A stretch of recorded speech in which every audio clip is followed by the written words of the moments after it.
Hi, this is Mark. This is video 4 on how to get creative with lease options. And it's weird when you're property trading and we look at people. I sense, just imagine that property trading is property sourcing, or it's sourcing on a deal to somebody else, and it's not always quite that. So I had a property in the northeast and it was unencumbered, so there's no mortgage on the property. The vendors were older. It was a landlord vendor, and they'd had quite a few properties throughout the northeast. And I started my initial property journey in the northeast, and so I knew the area. And this particular person, landlord, let's call him John, well, because his name was John. He said, "I don't need the money, all of the money out of the property. I've got other properties. I'm living off my property rental anyway. I don't have a job, and I don't need a job." And so I thought, well, this one could be a good deal for a lease option. So a lease option is where we have the right to buy the property, but not the obligation. We can walk away from it if we need to. So that in a lease option, there's 3 different types of exit. So let's say I've got a lease option contract, and that's what a lease option is, a contract, or it's a series of contracts put together. And I can offer an equivalent monthly mortgage or as a payment to someone for letting me look after their house. And then I can make money on the house as long as the money in on rent is higher than the outgoing mortgage to the landlord. So let's say the landlord now has got this unencumbered property and it's worth 100,000, just for argument's sake, it's worth 100,000, and the mortgage was 250, which is a typical, more interest-only mortgage on a £100,000 house. So the mortgage is 250. What I've got to do is I've got to do the research on the area to find out what the market rent is for the particular strategy that I'm using to bring in profit. Now, market rent's an odd thing because you could have a single tenant in there and it might bring in £500 a month.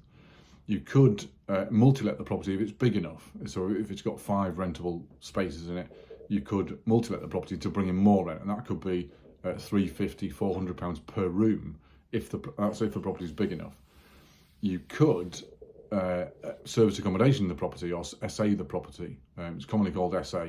Means service accommodation is what you see on Airbnb all over the place. And have a look for yourself on Airbnb, and you'll see tons of houses that are Airbnb'd or SA'd.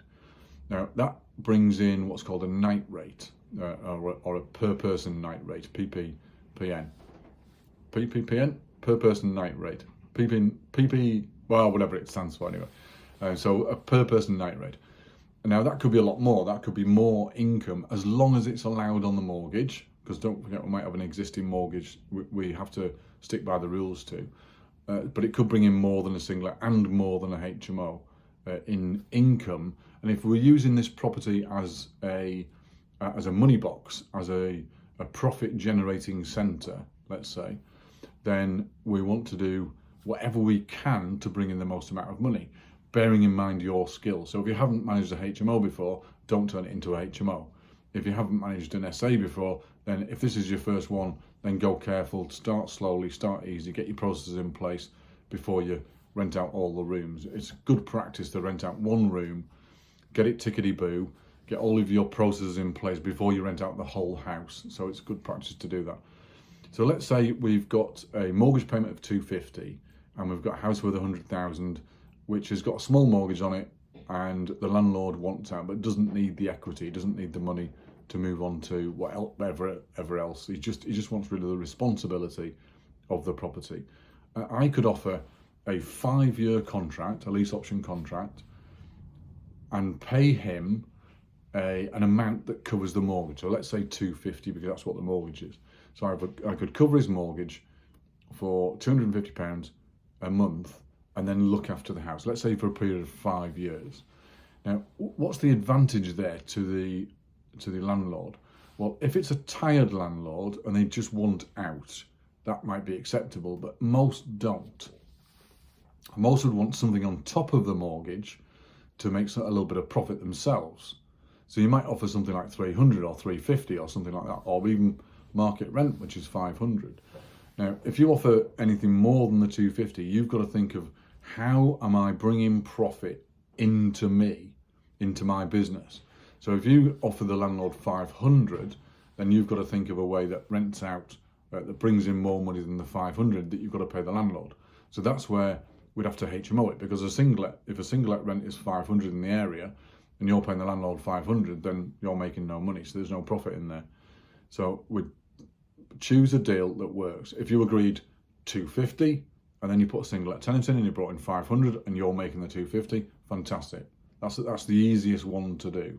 If it's accepted though, which it isn't always. So let's say you've agreed 500.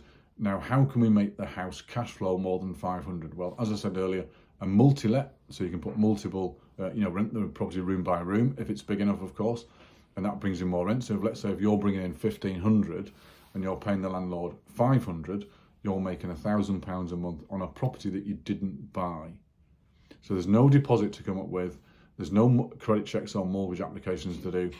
There's nothing to, there's no outlay for you on this particular deal. You've just got a profit-making centre, or let's say a profit centre. You've got a profit centre in a building that's bringing you in profit in exchange for work, because you have to, find the tenants, look after the tenants, make sure the house is tenantable or rentable, and keep the condition good for the period that you've got the contract of. Now, let's say you decide you want to make more money. So you want to, and this is called sweating the asset. If you want to make more money on the property, then you might decide to SA it or service accommodation it. And for that, we'd do a bit of research. We'd go online, go onto Airbnb and figure out what properties are renting out for per night, per room, per person in that area. And let's say it's £50. I'd use my calculator. Let's use my calculator. £50 on a, let's go calc.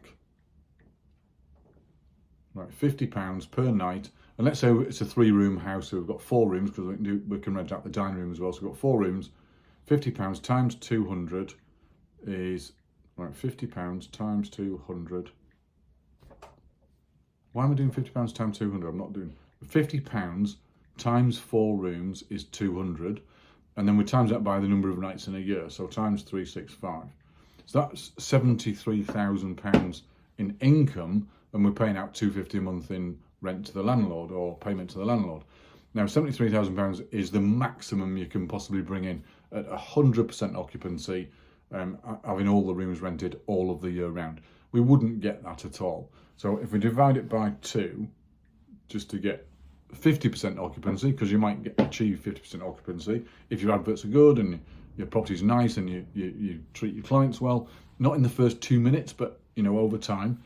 50% occupancy is £36,500.